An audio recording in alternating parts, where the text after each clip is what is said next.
फोडली फोडली फोडले. उद्धव बाळासाहेब ठाकरे यांची शिवसेना फोडली. फुटली नाही, फोडली. का फोडली? कारण भारतीय जनता पक्षाला मदत हवी होती.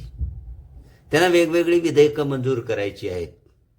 कारण विरोधकांच्या एकजुटीमुळे महिलांचं आरक्षण 2029 मध्ये लागू करण्यासाठी मतदारसंघ परिनियमनचं विधेयक नामंजूर झालं.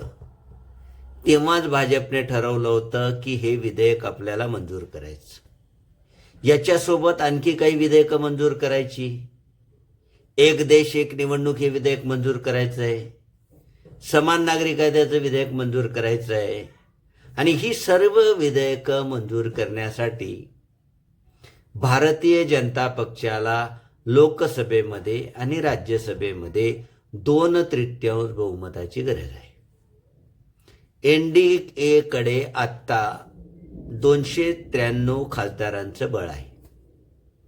आणि 293 खासदारांच्या मदतीने हे विधेयक मंजूर होत नाही. म्हणून आणखी काही खासदारांची गरज आहे. आणि ही गरज पूर्ण करण्यासाठी मग विरोधी पक्ष जे आहेत ते विरोधी पक्षाच्या खासदार फोडण्याच्या दृष्टिकोनातून हालचाली सुरू झाल्या. त्याचा पहिला दणका बसला तृणमूल काँग्रेसला.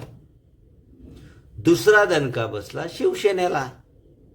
याच्यानंतरचा दणगा आपला बसणार आहे. त्याच्यानंतरचा दणगा राष्ट्रवादी काँग्रेसला बसणार आहे किंवा समाजवादी पक्षातले फुटणार आहेत. म्हणजे भारतीय जनता पक्षाला 2029च्या लोकसभा निवडणुकीला सामोरे जाण्याच्या आधी हे सर्व विधेयक मंजूर करायचे आहेत आणि 2/3 बहुमत प्राप्त करायचं आहे.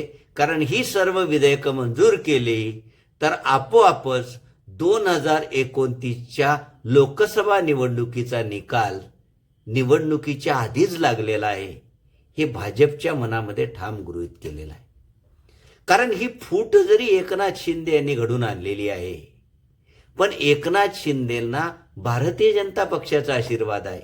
भारतीय जनता पक्षाच्या मुकसंमतीशिवाय एकनाथ शिंदे ही फूट जी आहे ही फूट घडवूनच आणू शकत नाही. हे महत्वाचं कारण आहे.